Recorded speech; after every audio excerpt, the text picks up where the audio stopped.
하소서 보혜사시여. 아멘. 오늘 읽어야 할 말씀은 열왕기상 19장입니다. 우리 어제 18장 말씀에서 이스라엘 백성들이 바알과 하나님 사이에서 머뭇거리는 그때에 선지자 엘리야를 통해서 갈멜산의 영적 싸움을 보여주셨습니다. 바알 선지자와 아세라 선지자들 도합 850명, 그리고 엘리야 그 선지자 혼자서 단을 쌓고 제물을 올려놓은 후에 하늘로부터 불이 임하여 제물을 태우는 신이 참신이다. 그러자 온종일 불을 달라고 비를 달라고 그렇게 호소했던 바알과 아세라 선지자들, 그들에게는 아무런 반응이 없습니다. 그런데 엘리야가 하늘을 우러러보며 하나님 앞에 기도할 때 불이 내려와서 제물을 완전히 태워버리고 단을 쌓기 위해서 고랑을 파고 물을 부었던 곳까지 완전히 불이 핥았다 그랬습니다. 그 모습을 보고 아무 반응이 없던 이스라엘 백성들이 여호와 그는 하나님이시다 이렇게 함성을 질렀습니다. 굉장한 싸움에서 승리한 엘리야입니다. 그런데 그 엘리야가 지금 심각한 영적인 탈진 상태가 됐습니다. 오늘 5절 말씀입니다. 우리가 영적으로 이 탈진됐을 때에 하나님이 어떻게 회복시켜 주시는가 하는 그 과정을 오늘 말씀에서 깊이 마음에 새겨 보시기 바랍니다. 5절 말씀 함께 읽습니다. 로뎀나무 아래에 누워 자더니 천사가 그를 어루만지며 그에게 이르되 일어나서 먹으라 하는지라. 아멘. 이게 잘못 생각하면 천사가 어루만지고 일어나 먹으라 그러니까 어떤 꿈이나 환상처럼 생각할 수 있습니다. 그런데 이때 먹으라고 하는 이 단어, 그 원형이 동사 아칼이라는 단어인데 이것은 환상의 단어가 아닙니다. 선지자 엘리야가 사르밧 과부의 집에 갔을 때에 그 사르밧 과부가 밀가루 한 움큼, 기름 조금, 그것밖에 남은 게 없다. 그런데 엘리야가 물을 좀 다오, 나를 위해서 떡을 만들어 다오, 비가 올 때까지, 가뭄이 끝날 때까지 그 밀가루 통의 밀가루와 기름병의 기름이 마르지 않고 떨어지지 않을 것이다. 그때 음식을 만들어 먹고 여러 날 먹었다. 그게 전부 아칼, 실제로 먹었다는 단어입니다. 그러니까 환상이 아닙니다. 천사가 엘리야에게 왜 까마귀를 통해서 고기와 떡을 공급하시는 하나님이시기 때문에 오늘 분명히 이 엘리야를 이제 회복시키기 위한 것. 근데 엘리야가 왜 이렇게 영적으로 침체가 됐습니까?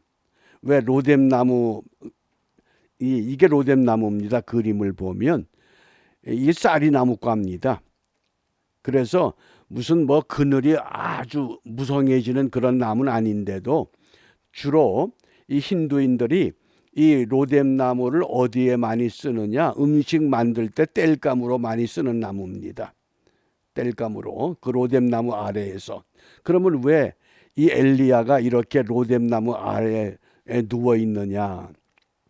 1절입니다. 아합이 엘리야가 행한 모든 일과 그가 어떻게 모든 선지자를 칼로 죽였는지를 이세벨에게 말하니. 그러자 이제 이세벨이 2절입니다. 이세벨이 사신을 엘리야에게 보내어 이르되 내가 내일 이맘때에는 반드시 내 생명을 저 사람들 중 한 사람의 생명과 같게 하리라. 그렇게 하지 아니하면 신들이 내게 벌 위에 벌을 내림이 마땅하니라. 이 상황을 보면 왕은 아합이지만은 백성을 통치하는 것은 이세벨인 것을 알 수 있습니다. 그러니까 이세벨이 엘리야를 죽이겠다고 그런 겁니다. 어떻습니까? 엘리야가 겁이 날까요? 겁이 나지 않을까요? 갈멜산에서 850대의 그 경쟁의 싸움을 이겼습니다. 그리고 바알과 아세라 모든 선지자를 붙잡아다가 다 죽이라 그랬습니다. 근데 그런 엘리야가 왕후 이세벨이 너 내일 내가 당장 너 죽일 거야. 그러니까 이게 덜컹 겁이 난 거면 그래서 어느 정도냐 3절에 보면 그가 이 형편을 보고 일어나 자기 생명을 위해 도망하여. 이게 엘리야의 모습입니다. 갈멜산에서 그 엄청난 영적인 대결에서 승리한 엘리야지만은 이세벨이 이 왕후에 당장 내일 너를 죽일 것이다 라고 하는 그 명령에 이제 겁이 나서 자기 생명을 위해서 도망합니다. 어디에서? 갈멜산 북쪽 이스라엘에서 부엘세바까지 그 거리가 160km입니다. 순식간에 도망을, 부엘세바는 단과 부엘세바 그러죠. 끝 북쪽에서 남쪽 끝입니다. 부엘세바를 지나면 광야길을 거쳐서 애굽입니다. 그러니까 그 160km의 그 먼 길을 순식간에 다름질한 겁니다.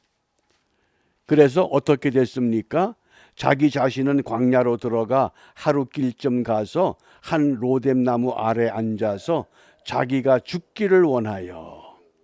이해가 됩니까?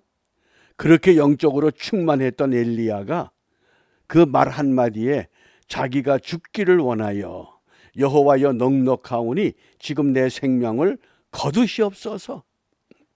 내가 차라리 하나님 손에 죽는 게 낫지 그 이세벨의 손에 내가 죽어야 되겠습니까? 참 이게 신세 한탄하는 모습입니다. 그래서 이 5절 6절 이 말씀 속에 하나님이 영적으로 침체됐던 탈진했던 엘리야를 회복시키는 세 가지 비결을 말씀하신 겁니다. 우리 5절 6절 함께 읽습니다. 로뎀나무 아래에 누워 자더니 천사가 그를 어루만지며 그에게 이르되 일어나서 먹으라 하는지라. 본즉 머리맡에 숯불에 구운 떡과 한 병 물이 있더라. 이에 먹고 마시고 다시 누웠더니. 아멘. 첫 번째, 우리가 영적으로 탈진했을 때, 영적으로 무기력하다고 우리가 느꼈을 때 먼저 누워 자더니 잠을 통해서 회복시키십니다. 우리가 밤에 잠을 잘 잔다고 하는 것, 그거 굉장한 은혜 중에 은혜입니다. 왜냐하면 잠을 이루지 못해서 수면제를 먹어야 잠을 자는 불안한 사람들이 너무 많습니다. 왜? 두려움 때문에. 그래서 시편 127편 2절 말씀에 하나님은 사랑하는 자에게 무엇을 주신다? 잠을 주신다 그랬습니다. 잠을 잘 자는 것이 그게 하나님의 사랑의 증거가 됩니다. 그러니까 그 보세요. 로뎀나무, 쌀이나무 같은 별로 그늘도 없는 그 나무 밑에서도 얼마든지 잠을 자는 거예요. 이게 회복의 첫 번째 비결입니다. 그 다음에 두 번째, 천사가 그를 어루만지며 그랬습니다. 천사 또는 하나님의 사자 이렇게도 해석이 가능합니다. 하나님의 사자가 엘리야를 어루만집니다. 이 어루만진다고 하는 것 두 가지 의미가 있습니다. 다니엘서에 보면 이 하나님께서 다니엘의 입술을 어루만지기도 합니다. 그때도 같은 단어입니다. 어루만진다고 하는 것은 첫 번째 어떤 의미가 있느냐? 너는 나에게 속한 존재다. 하나님에게 속한 존재라고 하는 것, 그것을 의미하는 단어입니다. 어루만진다는 그 단어가. 그러니까 지금 탈진해서 무기력해서 차라리 내가 죽는 것이 좋겠습니다. 그러는데 그 천사가, 하나님의 사자가 잠을 재우게 하고 그 다음에는 어루만져서 걱정하지 마, 두려워하지 마. 너는 내가 지켜주는 사람이야. 그게 어루만지는 겁니다. 그 다음에 두 번째로 이 어루만진다고 하는 이 단어는 새 힘을 주신다 그런 뜻입니다. 어루만지면서 우리가 왜 아이들이 막 놀랬을 때 등을 두드려 주잖아요. 토닥토닥토닥. 그게 뭡니까? 두려워하지 말라는 겁니다. 걱정하지 말라는 겁니다. 두려워하지 말어. 어루만지시면서 새 힘을 주십니다. 너는 내가 지켜. 이세벨 두려워하지 말어. 너 바알과 아세라 그 선지자들과 갈멜산에서 네가 무슨 일을 했었지? 그러면서 일깨워 주는 겁니다. 그게 어루만지는 겁니다. 첫 번째는 편한 잠을 주십니다. 또 두 번째는 어루만집니다. 그 다음에 세 번째 뭡니까? 일어나서 먹으라. 숯불에 구운 떡과 물을 그 광야에서 어디 음식이 있겠습니까? 그런데 숯불에 구운 떡, 따끈따끈한 음식이잖아요. 그리고 마실 물을 주십니다. 그래서 음식을 통해서 회복시켜 주십니다. 우리가 정말 근심 걱정이 가득하게 되면 입맛이 없다 그러잖아요. 무슨 맛인지도 모르겠다. 그런데 이 세 가지 침체되었을 때에 또 우리가 육신적으로 피곤했을 때에도 반드시 잠을 통해서 어루만짐을 통해서 맛있는 음식을 통해서 이 엘리야를 회복시키십니다. 그리고선 이제 엘리야를 어떻게 합니까? 7절 8절에 보면 여호와의 천사가 또다시 와서 어루만지며 이르되 일어나 먹으라. 네가 갈 길을 다 가지 못할까 한다. 그 갈 길이 호렙산까지 가는 겁니다. 처음에 갈멜산에서 부엘세바 왔죠. 이제 이 부엘세바에서 호렙산까지 가야 되는데 그 길이 350km입니다. 보통 열흘 정도의 길인데 이걸 40일 동안 지금 엘리야가 이 길을 가는 겁니다. 그러니까 4배나 더 걸린 길이 얼마나 탈진했으면 천천히 하나님의 은총을 기도하면서 묵상하면서 그 길을 걸었겠습니까? 그래서 호렙산까지 이제 갑니다. 그리고 그곳 한 굴에서 이제 또다시 탄식하는 겁니다. 엘리야가 그곳 굴에 들어가 거기서 머물더니 여호와의 말씀이 그에게 임하여 이르시되 엘리야야 네가 어찌하여 여기 있느냐? 너 왜 아직도 여기 있어? 내가 그렇게 너를 어루만져 줬고 잠을 주었고 먹을 걸 주었는데도 그런데도 여전히 뭡니까? 오직 나만 남았다. 다 아합 왕에 의해서 전부 다 죽임을 당하지 않았습니까? 그런데 하나님께서 뭐라고 위로합니까? 다 죽은 것이 아니라고 그러죠. 얼마가 남았다고 그랬어요? 7,000명이 남아있다는 거예요. 두려워하지 마. 너는 못 보고 있지? 너 말고도 7,000명이나 남아있어. 이게 얼마나 엄청난 은혜입니까? 우리가 이 외롭고 힘들 때 나만 이런 고통과 어려움을 겪는다 생각할 때에 그러지 않아. 7,000명이나 다 너와 같은 과정을 겪고 생존해 있다고 하는. 그러니까 이 엘리야가 이제 왜 회복을 시켜주십니까? 세 가지 사명 때문에 그렇습니다. 요 엘리야를 다시 회복시키시는 이유가 갈멜산 그 영적 싸움의 그것이 목적이 아니라 세 가지 사명을 말씀하신 겁니다. 15절 함께 읽습니다. 여호와께서 그에게 이르시되 너는 내 길을 돌이켜 광야를 통하여 다메섹에 가서 이르거든 하사엘에게 기름을 부어 아람의 왕이 되게 하고. 아멘. 하사엘에게 기름 부어서 이 아람의 왕으로 세우려는 겁니다. 첫 번째, 아람은 이방 나라잖아요. 그런데 하나님께서 그 사람을 하사엘을 아람의 왕으로 기름 부어 세우라고 말씀을 이게 첫 번째 사명입니다. 그 다음 두 번째 16절 너는 또 님시의 아들 예후에게 기름을 부어 이스라엘의 왕이 되게 하려는 겁니다. 장차 아람 왕과 이스라엘 왕이 싸우게 됩니다. 하나님께서 이 역사를 내가 주관하는 거야. 하사엘을 기름 부어 아람의 왕이 되게 하고 예후에게 기름을 부어서 이스라엘 왕 되게 하라. 두 번째 사명이. 그 다음에 세 번째 사명이 또 아벨 무홀라 사밧의 아들 엘리사. 엘리사에게 기름을 부어서 너를 대신하여 선지자가 되게 하라. 세 사람을 기름 부어 세우라는 거예요. 이게 엘리야의 사명입니다. 엘리야는 이것 때문에 부름을 받은 거예요. 이것 때문에 갈멜산 영적 전투도 이기게 하신 거예요.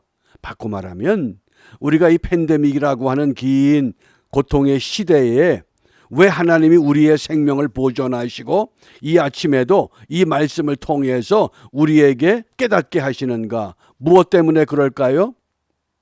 내 사명이 무엇이냐를 물으시는 거예요. 오늘 우리가 온종일 과연 하나님이 나에게 주신 사명이 무엇일까? 그 사명을 찾기 위해서 기도하고 묵상하시기 바랍니다. 그 사명이 있기 때문에 이 팬데믹 코로나 시대에 많은 사람들이 쓰러져서 세상을 떠나도 아직 저와 여러분은 생존해 있어요. 무엇 때문에? 너를 통해서 하나님의 사명을 이루어야 할 분명한 목표가 있다는 거죠. 우리가 그걸 찾아야 됩니다. 그걸 찾지 못하면 우리 신앙생활이 무의미한 거예요. 하나님, 내게 주신 사명이 무엇인가요? 그 사명을 찾아서 잘 감당케 하여 주세요. 그게 오늘 우리 기도예요. 그래서 사도 바울, 이 사도행전 20장 24절 보셔요. 내가 달려갈 길과 주 예수께 받은 사명, 곧 하나님의 은혜의 복음을 증언하는 일을 마치려 하면은 나의 생명조차 조금 더 귀한 것으로 여기지 아니하노라. 뭔가 사명이 있기 때문에. 그래서 우리가 오늘 기도하실 때 하나님 내 사명을 깨닫고 그 사명 바르게 감당할 수 있는 힘을 더하여 주옵소서. 잠을 통해서, 어루만짐을 통해서, 새로운 음식을 통해서, 그래서 육과 영의 양식이 새롭게 공급됨으로 우리 모두 이 땅에 무의미하게 존재하는 사람은 없습니다. 뭔가 하나님이 목적이 있어서 우리를 두셨는데 그 하나님께서 원하시는 그것을 우리가 찾아서 열매 맺고 또 그 일을 온전히 감당하는 하나님의 사람, 믿음의 사람, 엘리야와 같은 그런 은총의 사람으로 모두 회복되시기를 주님의 이름으로 축복합니다. 기도하겠습니다. 은혜가 풍성하신 하나님, 많은 사람들이 팬데믹 시대에 이 무서운 전염병으로 세상을 떠나고 우리 곁을 떠났지만은 아직 저희들에게 생존의 은혜를 허락하셔서 이 새벽 시간 다 함께 머리 숙여 하나님 앞에 기도하며 엘리야를 회복시키신 그 말씀을 함께 나눌 수 있게 하셨습니다. 비옵기는 오늘 우리 모두에게 하나님이 내게 맡겨주신 사명이 무엇인가를 분명히 찾게 하시고 깨닫게 하시고 주님 부르시는 그날까지 그 책임을 잘 감당하여 아름답게 열매 맺는 일에 모두 성공하는 하나님의 거룩한 백성들로 축복하시고 성령으로 인쳐 주시옵소서. 이러한 은혜가 확실히 우리에게 이루어지기를 소원하며 주님이 가르쳐 주신 기도로 함께 기도합니다. 하늘에 계신 우리 아버지, 아버지의 이름을 거룩하게 하시며 아버지의 나라가 오게 하시며 아버지의 뜻이 하늘에서와 같이 땅에서도 이루어지게 하소서. 오늘 우리에게 일용할 양식을 주시고 우리가 우리에게 잘못한 사람을 용서하여 준 것 같이 우리 죄를 용서하여 주시고 우리를 시험에 빠지지 않게 하시고 악에서 구하소서. 나라와 권능과 영광이 영원히 아버지의 것입니다. 아멘.